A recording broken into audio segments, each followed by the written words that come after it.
Hello，大家好啊！歡迎大家咧嚟到我哋今日嘅 Zoom 啦。咁今日呢個 Zoom 咧就都見到幾多第一次聽阿聯酋或者阿布扎比呢個地方嘅觀眾啦。咁今日咧其實有一個書目咧想介紹俾大家嘅，就好開心啊！我哋公司咧就同 CRIC 呢一個咧係內地嘅上市公司，咁我哋做咗佢嘅技術支援咧，專幫佢咧 support 佢嘅 data。咁佢哋咧都好睇好呢一個阿聯酋市場咯，但係佢哋自己咧就做開內地嘅房地產，咁所以咧喺呢一個88頁嘅書入邊咧，其實咧係講晒成個阿聯酋上半季發生咩事，同埋咧有啲咩值得留意嘅一啲發展商。咁佢其實一個係分析型多少少嘅，咁由譬如你打開個目錄啦。咁由呢個人口啦、經濟啦、法規啦，咁阿布扎比嘅比較啦。咁仲有最後，我覺得都好值得留意嘅就係咧，我哋都俾咗好多數據俾佢，而佢 AI 化咗咧睇咗呢個趨勢同埋風險。咁亦都咧，佢有特別講咧阿布扎比嘅好處，因為阿布扎比嘅供應量係非常之少，而大家咧而家去睇阿聯酋咧，第一時間一定即刻諗到阿布扎比唔係杜拜啦。點解咧？因為迪士尼都係喺阿布扎比開嘅。咁呢一本書咧，其實我哋係非常之開心嘅。點解咧？因為咧，其實呢個 CRIC 咧，如果大家做 research 嘅話，你當好似中國嘅 Bloomberg 咁樣啦，佢呢啲書咧其實係唔會喺 retail 度派到嘅。咁即係代表啲咩咧？佢其實係淨係去俾公司嘅 subscription 啦。如果公司係做開大機構，先有機會買到呢一本書嘅。咁所以呢一本書咧，其實咧我知道佢哋如果公司同佢哋買呢一個版，即係個出版咧，咁係要上60萬人民幣嘅。咁所以咧係好難得。咁我哋都有少量嘅數目啦，可以送到俾我哋嘅觀眾嘅。咁完咗之後咧，就可以留言去睇下呢本書究竟點樣攞到啦。OK，咁一陣間我都會抽入邊嘅內容咧，因為其實我哋係將我哋所有嘢咧係同 CRIC 俾晒佢，然後佢將佢變成一本書，係好有權威性咁樣去做到成件事出嚟嘅。咁其實我嚟緊呢一個 Zoom 咧，就將佢濃縮版，將我哋俾咗佢嘅 data 入邊，我變成咧比較大家容易明白嘅一啲 data。咁變咗咧，呢一個希望30分鐘之內咧就會完成嘅一個 Zoom 咧，等大家咧聽完之後都可以食個晚飯。咁有啲咩問題咧，都可以問我哋嘅同事嘅，好冇？咁我哋開始之前啦，介紹下自己同埋介紹下公司先啦。咁你等我開翻個 PowerPoint 出嚟先啊。好啦，咁咧呢一個今日呢一個 Zoom 咧，咁就係梗係同大家咧講解一下咧我哋自己公司同埋成個阿聯酋嘅趨勢啦。咁不如介紹下自己公司先啦，好冇？咁 IFCX 咧係個 holding company 嘅，我哋旗下咧有3間公司。咁我係 IFCX 嘅 COO 首席商務嘅總監，咁我亦都係公司嘅 partner 嚟嘅。咁我哋下面旗下嘅業務咧，主要有3個板塊。第一個係 Asia Bankers Club，咁咧可能觀眾有啲都係我哋嘅客戶啦。咁嘅 Asia Bankers Club 咧，主要就做開我哋嘅直客啦，直 direct 客人啦。咁而 B to B 我哋有 Knightsbridge Partner 咧，咁就係同我哋發展商去拎盤，然後成個 oversea 嘅 quota 咧都 master plan 咁樣。咁然後我哋都同好多唔同出面嘅 agency 去合作嘅。OK，咁而 EC Pro 咧就係我哋嘅 PM service，咁就提供一站式嘅服務嘅。好啦，咁呢個係非常之開心嘅消息啦。咁就喺5月20號啦，我哋正式同外界宣布咧，我哋同 Black Spade 一個聯營合作。咁 Black Spade 咧就係何氏家族何猷龍先生嘅家族辦公室，咁佢都投資咗喺我哋嘅公司入邊，咁非常之睇好阿聯酋市場啦，尤其是係仲有好多東南亞市場咧，我哋都係值得研究嘅。OK，咁完咗呢一個記者會之後咧，咁就有好多 press 去 coverage 啦。咁喺個霍士咧都已經上咗新聞啦，我哋 IFCX 咁 Business Focus 啦、媒體啦，全部咧都十分之關注我哋呢一個合作嘅。咁不如介紹下 Black Spade 啦，Black Spade 咧都係有一個係新濠天地嘅主席同埋 Chairman 何猷龍先生嘅家族辦公室嚟嘅。咁而佢嘅 CEO 咧同我哋 work 得非常之 close 咧，就係 Dennis。咁咧 through 佢咧亦都係有好多唔同嘅方向可以攞到翻嚟啦，亦都因為佢哋咁大嘅一個家族族去 support 住我哋咧，咁變咗我哋喺同發展商去攞一啲 exclusive 嘅時候咧，攞個盤啊，無論喺盤上面啦，同埋無論喺攞嘅貨上面啦，都俾面多少少啦，同埋會攞到啲更好嘅 options 俾大家嘅。好啦，咁而佢哋咧其實做開一啲非常之大嘅生意嘅，咁佢最近喺呢一個 US 美國嘅 Lester 上市咧，都呢一個 Dispatch 同呢一個越南嘅 VinFast 一個 EV car 喺美國上市咧，都攞到一個最大嘅 deal。好啦，咁我自己咧就係個 partner 同埋 CCO 啦，咁我都幫好多高端客戶咧去處理佢哋嘅財產嘅。咁亦都睇到最近咧好多將自己嘅資產咧擺咗喺阿聯酋啊，最緊要係因為冇稅。咁我自己都講好多投資講座啦，咁亦都係移民講座我都會講嘅，因為阿聯酋都有 Golden Visa 嘅。喺 Business Focus 嘅專欄上面咧，當然同大家分享下喺唔同買地方有冇啲伏位啦，尤其是喺杜拜同阿布扎比。咁亦都係晨光第一線嘅指定嘅嘉賓課UAE 呢個市場啦。咁我亦都有個 YouTube channel 㗎，如果大家有興趣，記住subscribe，因為咧我都會講好多關於阿聯酋市場嘅一啲資訊俾大家嘅。好啦，咁我哋公司係 Asia Bankers Club 啦，咁我哋喺樓下咧有好多我哋嘅團隊都係成個香港 team 嘅，而外國啦我哋都有唔同嘅公司，因為我哋咧除咗做阿聯酋之後啦，我哋係第一個攞泰國嘅樓盤俾我哋香港人啦，咁所以我哋泰國係有同事嘅，我哋阿聯酋梗係有同事啦，咁我哋2023年第一個亞洲嘅 agency 咧攞咗呢一個 UAE 呢個市場嚟到香港呢邊咧推給俾我哋呢一個香港嘅投資者啦，咁所以咧喺嗰邊我哋已經一早 set up 晒所有嘢，咁無論你過嚟睇樓啦，你過嚟想買二手樓啦，或者你想租啦，咁我哋都全個團隊33種語言咧去招呼大家嘅。咁喺阿聯酋咧做生意，尤其是property 呢一 part 咧係需要攞牌嘅。咁我哋啲同事全部都係持牌經紀啦，亦都我哋公司都係持牌 agency，所以我哋同大型發展商咧係合作得非常之好嘅。咁啱啱講過啦，全球我哋都有唔同嘅，只要我哋有賣過嗰度嘅樓啦，我哋都有同事同埋會有 office 喺嗰度嘅。咁所以我哋希望做到一站式，由賣樓嘅時候去到簽約有人幫你，去到 mortgage 有人去 guide through 你，亦都咧收樓啊、收鎖匙啊，同埋甚至 resell 咧，我哋最近都幫好多我哋越南嘅客戶 resell 咧，都 resell 咗好多。咁而點解何氏家族會支持我哋咧？因為我哋都幫好多佢嘅朋友咧，喺以前投資越南嘅時候咧，都幫佢 resell 咗。咁所以佢係經歷咗我哋成個 ecosystem，我哋都合作得非常之好嘅，攞過好多唔同獎項啦。我哋有英國啦、越南啦、泰國啦。咁其實咧最 proud 當然係我2023年第一次入阿聯酋嘅時候就攞咗 Aldar Top 3。咁 Aldar 咧係阿布扎比國企發展商啦，咁連續2年咧都攞咗呢一個 Top 3 Aldar 嘅發展商嘅呢一個 performance 嘅。咁我哋喺2023年帶入呢個市場嘅時候做好多 education，所以咧喺市場上咧我哋已經得到好多無論傳媒啊，甚至乎咧係呢一啲大機構嘅關注，要我哋去 support 咧佢哋嘅 data 嘅。所以呢一個咧亦都係一個好大嘅強心針俾大家。如果大家真係有興趣阿聯酋咧，可以問翻我哋嘅同事，我哋同事每一個咧都係專家嚟嘅。OK，咁喺阿聯酋我哋都賣超過1000個單位㗎啦，甚至乎一啲二手買賣啦，或者幫人摸貨啦。咁所以呢一個我哋已經有晒喺呢2年咧已經做咗好多唔同嘅 transaction， 有好多唔同嘅經驗㗎。咁喺阿布扎比ADGM 咧，其實佢係一個政府部門啦，咁就係嗰度嘅金融區，都親自嚟到我哋 office 咧去拜訪我哋公司嘅。咁而我哋咧就喺呢個技術支援佢叫做技術支援啦。咁其實簡單啲咁講，即係我哋去 support 佢哋嘅 data for 阿聯酋市場。咁而佢哋都係上市公司嚟嘅。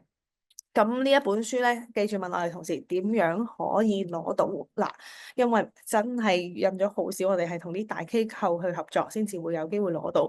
咁所以如果大家真係有興趣認真研究阿聯酋市場嘅話咧，問翻我哋同事點樣攞到呢一本書啦。OK，咁最近咧亦都喺呢本書咧特別講阿布扎比喎。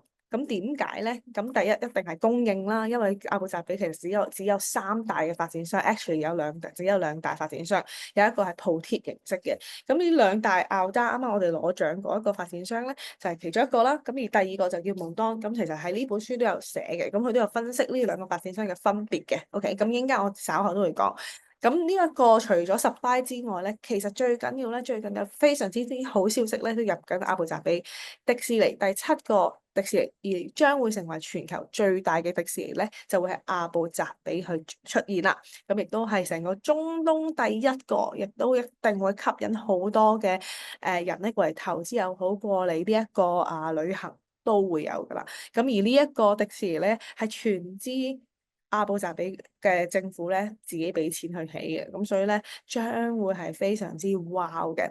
咁其實除咗而家有迪士尼，大家可能比較認識之外咧，其實羅浮宮咧呢一個就真係 exactly 係巴黎羅浮宮嘅 license 嚟嘅，佢哋入邊啲展品咧係兩邊咁樣去交換嘅。2017年已經落成㗎啦，咁所以咧其實本身咧阿布扎比呢一度咧都已經有好多國際嘅視野咧嚟到呢一個係旅行呢一塊嘅。咁我啱啱係4月份啦，都帶咗阿女咧去到呢一度，咁我自己都去過好多次㗎啦。不過咧今次帶阿女啦，本身諗住帶咗阿女就可以入去呢一個地方啦，點知咧星期一係呢一個閉館啊，所以咧入唔到去啊，咁所以唯有到此一遊啦，同阿女女，下次再去啦。咁好開心佢搭飛機都冇問題啦。咁但係咧，其實我去完咧都非常之多啲主題樂園咧，我係玩唔到嘅。咁所以咧，如果大家係一家大細小朋友7歲8歲呢啲咁樣嘅年紀咧，其實去阿布扎比你玩5日咧都玩唔晒入邊啲一啲 tourist 嘅。咁而阿布扎比除咗好玩之外啦，咁梗係佢嘅經濟發展係非常之令人關注啦，因為佢成個 GCC region 咧，GCC region 除咗中東之外咧，仲有包埋呢個奧曼啦、沙地阿拉伯啦、沙特啦，政府最近都講好多沙特啦。但係其實咧，阿布扎比係成個 GCC 呢一個板塊入邊咧，個經濟發展得最快嘅一個地方，亦都係將培的係2024年、2025年都會係阿布扎比嘅。咁究竟阿布扎比或者成個阿聯有啲咩咁值得大家留意咧？一定係稅務啦。咁而買樓可以攞到黃金簽證啦，吸引咗好多人咧。如果諗住有去第二個有多個機會，或者喺嗰邊有個住宅長居嘅身份咧，其實咧你買樓即刻就攞到㗎啦。咁應該我都會稍後講多少少嘅 criteria 啦。咁亦都嗰邊嘅currency 咧，即係個貨幣咧，非常之穩陣嘅，因為咧佢係同呢個迪拉姆咧係而家阿聯酋用緊嘅貨幣啦。咁迪拉姆咧就係同美金咧掛鈎嘅，咁所以咧就冇外幣風險啦。大家都係買緊美元資產啦。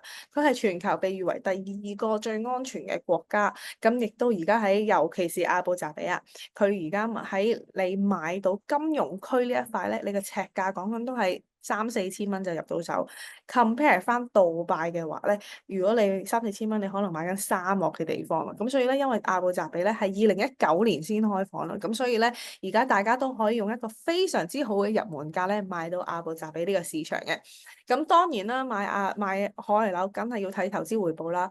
佢個 rental income 因為喺嗰邊咧係 Airbnb 合法化，所以咧正常一個單位如果你買得啱嘅話咧，8-14% 個 rental yield 咧係冇問題嘅。OK，咁亦都大家可以攞到槓桿啦，因為喺嗰邊買樓咧，外國人係可以做到按揭嘅，咁65% 最多。咁最重要啦，就係買樓之前亦都收樓之前冇乜限制㗎。收樓之前你買咗樓，基本上你俾咗20% 嘅 down payment，簽咗合約嘅話咧，發展商有啲要求就係你要俾到20%。今次我已經介紹過發展商，你俾到20%你就可以摸貨啦，咁就唔會話你限死一定要2年、3年或者甚至乎收咗樓之後先至可以去賣出。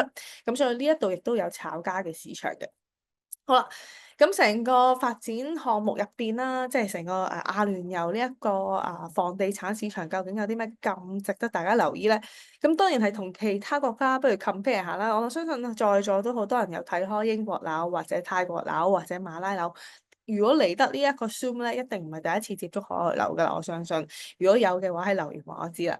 咁我都最近我暫時都未遇過一個係第一次睇外國樓就係阿聯酋。如果係咧，咁大家個眼光係非常之好嘅。OK，咁喺阿聯酋呢一個地方嚟講咧，其實首先啦，個樓價入場費咧，其實都幾豐儉由人喎。因為咧，如果大家係睇成個阿聯酋嘅話咧，講緊幾十萬迪拉姆就已經可以入到一啲有潛力嘅地方㗎啦。咁當然啦，如果大家真係想買，譬如啱啱提過啦，阿布扎比嘅政治中心嚟講咧，咁例如400幾萬港紙咧，就已經可以買到你當係阿布扎比，即係阿聯酋嘅中環，阿布扎比嘅中環、金鐘呢啲地方，咁已經可以買到個兩房千幾尺，咁所以咧個尺價入場費係非常之好，咁亦都唔會有 property tax 啦，冇呢一個遺產稅啦，唔收租唔使俾稅啦，賺錢唔使俾稅啦，VAT 係5%，不過 VAT 咧就唔使喺樓價度俾嘅，即係你出去消費先有5%嘅 VAT 嘅啫。咁而你買樓係永久業權嘅，OK，亦都可以做到槓桿，咁亦都嗰個投資回報係有8至14%，最緊要咁就係有稅務嘅優惠啦。啱啱都有提過啦，其實AED 即係嗰邊嘅 dirham 嘅貨幣咧，就係同美元掛鈎嘅。That's why 咧，我哋香港亦都係同美元掛鈎咧，所以我哋對呢一個阿聯酋嘅貨幣嚟講咧，大約係一個穩定2.13至2.12左右呢一個距離啦。咁而2019年咧，阿布扎比先開放俾外國人嘅，所以咧一未被炒起，二咧亦都好 limited，因為佢啱啱先開放，唔係話有好多樓盤喺大家已經買過，咁所以咧依家都會同大家分析下成個阿布扎比入邊嘅市場係點樣嘅。10年黃金簽證啦，只要你買咗200萬迪拉姆，即係譬如我啱啱講喺金融區你買個兩房嘅話咧，佢即刻咧就可以俾你去申請個10年嘅黃金簽證噶啦。咁呢個10年嘅黃金簽證咧，其實包你另一半啦，包你爹哋媽咪啦，咁亦都包你3個小朋友嘅。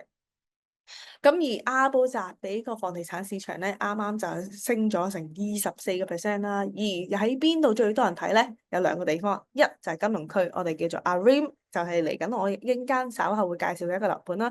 ES Island 咧就係迪士尼呢一個島啦。咁呢2個島咧都吸引咗非常之多嘅有錢嘅買家去留意嘅。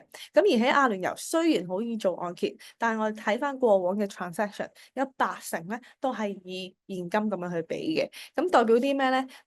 如果大家有留意呢一個市，就算香港都係㗎。啱啱過去呢幾年咧，嗰個 mortgage rate 咧都幾高，所以令到咧樓市可能會有影響啦。咁有啲地方甚至乎係啲人唔買樓住，可能淨係租樓嘅。咁而亦都因為呢個 mortgage 嘅rate 嘅升幅咧，令到好多其他國家嘅樓價咧跌得幾多或者停滯不前，但係唯獨是係 UAE 係抗跌力係非常之高，因為佢入邊買嘅人咧，或者喺呢一度買樓嘅心態咧，唔係太多人係 rely on mortgage，所以咧唔會有負資產嘅情況啦。咁亦都係非常之高嘅抗跌力，係好穩陣嘅一個地方嚟嘅。咁而阿聯酋咧，而家係一個業主主導嘅市場啦。咩意思咧？即係譬如例如我將層樓租出去咧，係租客俾租金租客俾佣金嘅，OK？又或者如果我將我個單位賣出去咧，而家都係買家即係買我層樓嗰一個咧，俾嗰個佣金嘅，所以呢一個咧係非常之少有嘅，喺而家呢個其他地方睇到。咁亦都個 scale 即係佢嗰個賣樓嗰個 launch 咧，唔係我哋諗嘅就咁小貓幾隻嗰啲 style，係一個 event 一個 conference 咁大嘅，咁所以呢一個亦都係非常之值得留意。而我哋睇到尤其是阿布扎比賣樓嘅速度咧，個 sold out rate 係非常之快嘅。呢一個係喺迪士尼嗰度啦，我哋有啲客買咗噶啦，同我哋2023年開始就係第一次同我哋買呢個盤。呢個盤係2028年，我哋仲有差唔多4年嘅樓花期，但係已經賣晒啦。咁所以咧呢一個係非常之好嘅成績啦。咁呢一個亦都喺啱啱巴黎羅浮宮，即係阿布扎比嘅羅浮宮嗰度咧，都已經係sold out㗎啦。咁而我哋今次其中一個呢一本書咧，都有介紹嘅一個發展商，咁亦都係阿布扎比國企發展商嘅一啲項目咧，house 或者一啲高端嘅項目咧，呢一個就係金融區，都係24個鐘之內300幾個單位第一次 launch 就sold out啦。咁喺最近都見到好多咧一啲大嘅銀行啦，或者一啲係分 house 咧，成棟咁樣買嘅，所以而家開始好多人睇好阿聯酋呢個市場啦。咁其實我哋2023年咧已經睇到呢一點啦。咁而家呢一啲機構開始做夠功課，啲客人開始 ready 啦，咁就開始咧成支咁樣買啦。咁喺阿布扎比個房地產市場咧，透明度係非常之高嘅，因為咧喺 DMT 咧就已經可以睇到晒呢一度嘅數據㗎啦。咁我啱啱講嘅所有數據咧，其實都可以喺 DMT 呢個網站，即係當地嘅一個土地廳啦，咁就可以睇到晒所有嘅data，無論一手、二手租金又好。咁所以你見到啦，最高 transparent 即係最高透明度嘅房地產市場，全球咁睇咧，杜拜第一，阿布扎比係第二。OK，咁我哋會建議大家咧買樓咧就用個人名好啦，就唔好用 company 啦，因為用公司名好咧有9% 嘅 corporate tax 嘅。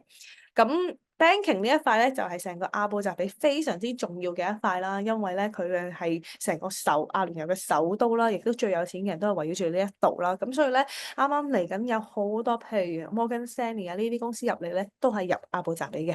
OK，咁而 banking 都佔咗成14%喺個阿布扎比嘅 GDP 入邊啦。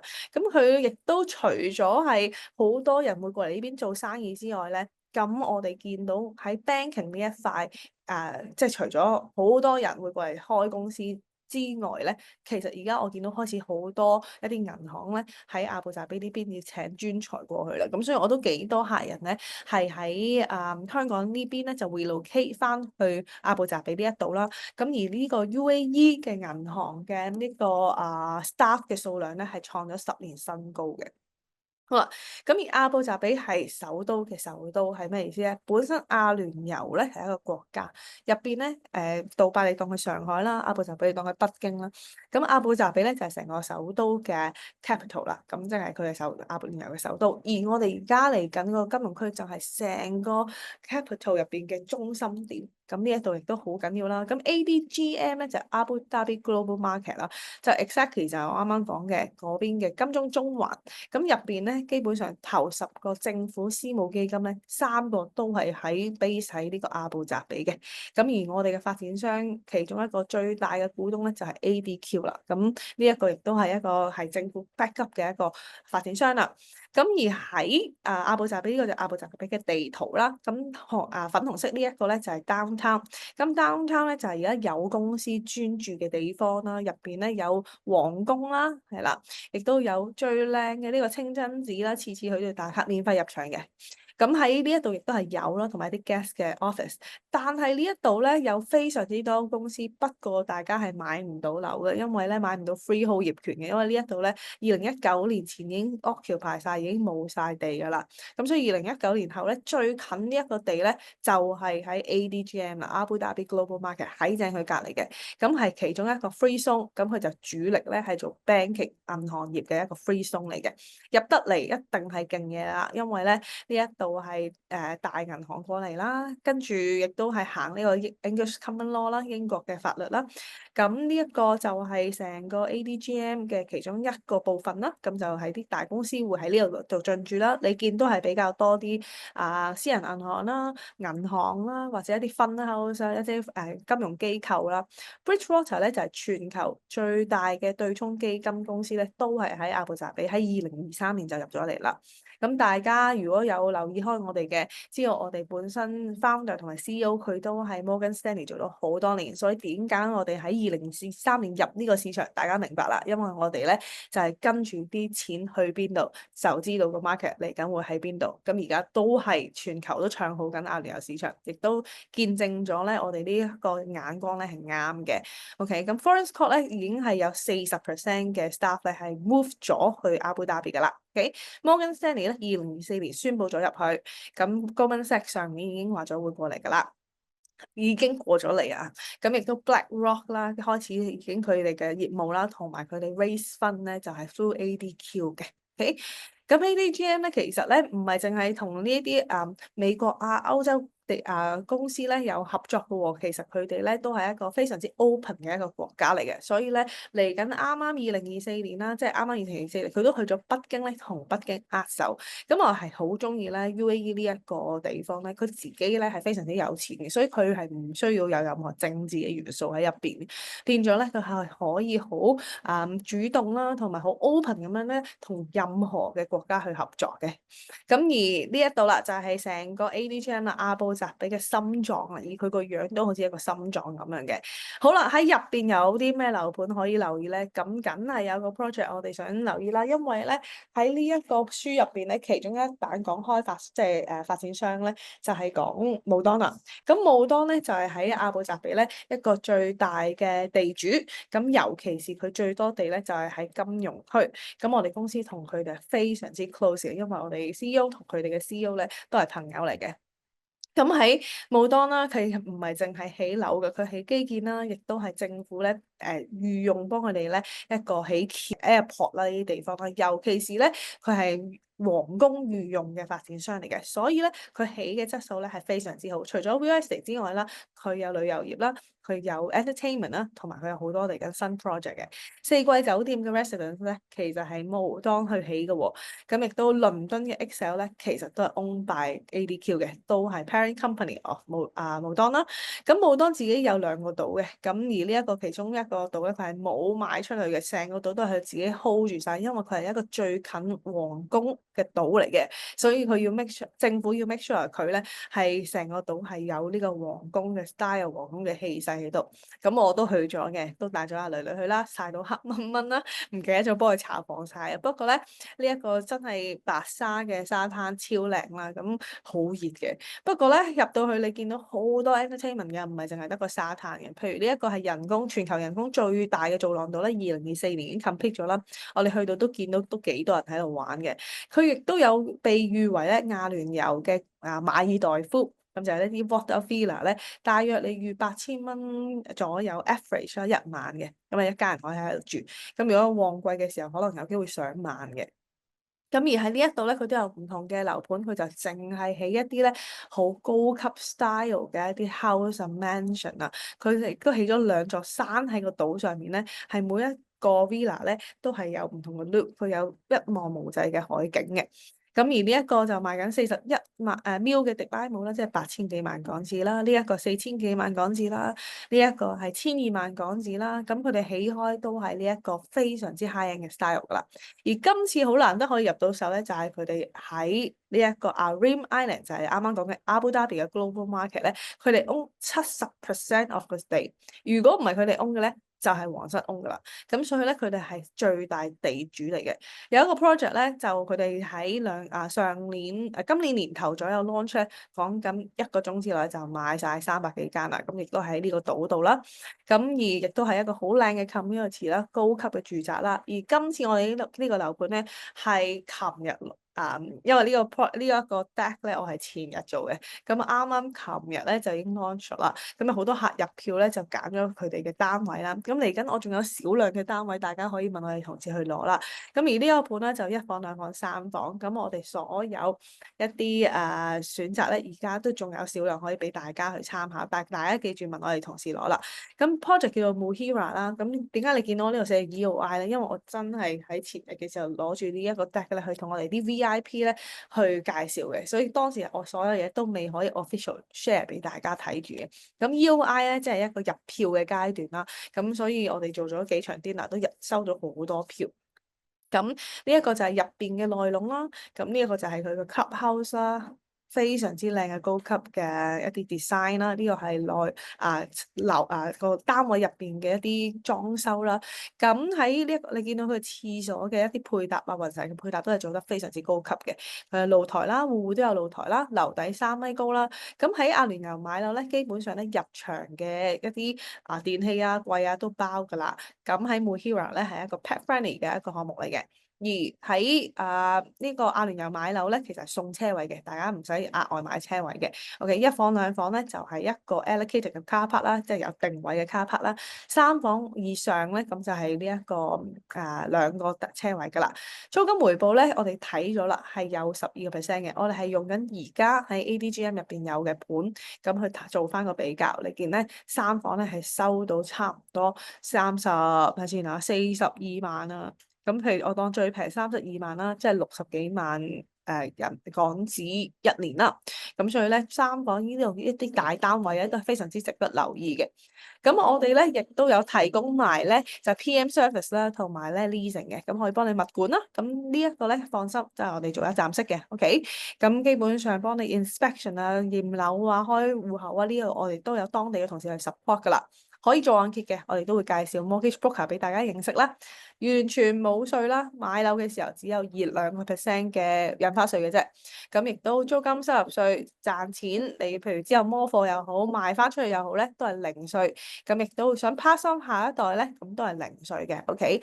咁呢一個發展商咧，喺俾咗20% down payment 之後咧，就可以去摸貨噶啦。咁而摸貨咧，俾翻1萬蚊港紙左右嘅 admin cost 俾翻發展商咧，就可以轉名㗎啦。所以咧呢一度就亦都係冇稅嘅。最後啦，咁梗係俾翻個 summary 俾大家啦。呢一個 location 咧就喺正金融區嘅，大家而家咧真係第一個樓盤去 launch 嘅武當。咁而武當呢一個第一個樓盤一定係最平㗎啦。咁所以咧喺而家有機會入手武當，亦都可以喺200幾萬迪拉姆就買到個兩房咧，其實係非常之難得嘅。其他項目而家喺ADGM 咧，我見咧都係比較多一啲branded residence，例如 St. Regis 喺呢一度開盤，都係講緊成500-600萬迪拉姆，成1000萬先買到個兩房。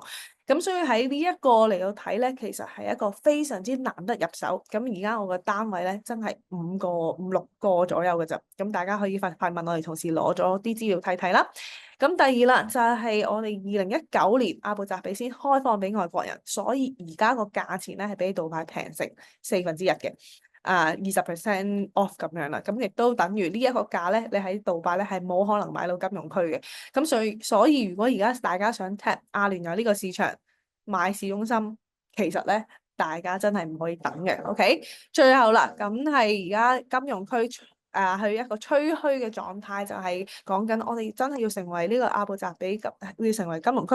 我哋見到咧唔係好似其他地方執個港字，佢有好多實際真係公司入咗嚟。咁所以喺而家大家咁熱切嘅情況咧，千祈唔好再等啦，因為再等咧，佢只會越嚟越多呢啲大嘅 institutional 咧入嚟繼續一棟棟咁買，就自然會係升高噶啦。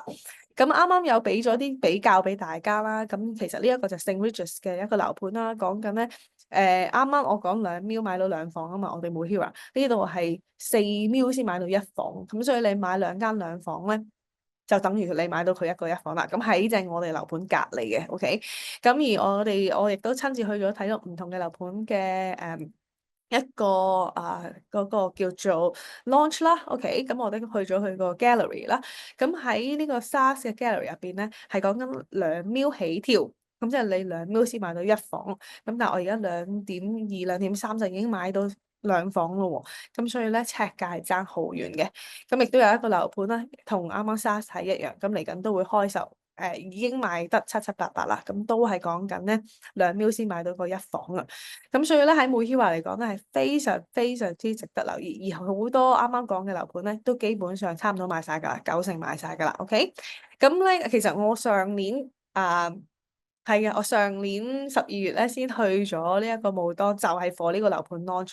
我個 YouTube channel 都未砌好，即刻就 launch 咗呢個盤啦。因為我一路都唔可以 launch，跟住一 launch 咧就已經 local 嘅 quota 全部賣晒啦。咁所以而家得翻少量嘅單位5 less than 10個啦。所以我哋都 launch 唔到呢一個 YouTube channel 啦。咁但係咧所以我哋今次就同啲同事傾完之後，我哋要開唔同嘅 Zoom 啦，同大家去分享一啲好盤啦、好市啦。咁希望大家咧亦都可以 ride on 到呢一個樓盤啦。咁而家我哋都係收票啦。咁亦都係如果大家啱心水嘅話，就可以即刻落 booking 噶啦。咁如果大家有興趣咧，知道更多呢一個阿聯酋嘅資訊啦，或者你哋未 ready 咧都唔緊要嘅，即係唔係話我而家一定要買嘅。不過咧，如果大家喺得呢度聽 Zoom 嘅話，即係大家好有興趣阿聯酋市場啦。咁好有興趣阿聯酋市場，其實仲有好多資訊咧可以話俾大家聽嘅。咁呢一本書咧，真係亦都唔可以我哋隨便排咁，所以今次我都agree咗俾啲同事 join 咗 Zoom 嘅朋友仔咧，就可以有機會攞到啊。咁所以一收到同事同你哋去，應該有同事去聯絡你哋啦。咁你哋就揾同事咧去問下點樣攞翻呢本書啦。OK，咁今日個內容咧就差唔多啦。咁如果大家嚟緊有更加多嘅資訊咧，隨便去睇我個 YouTube channel 啦，或者可以問我哋同事嘅。好啦，拜拜。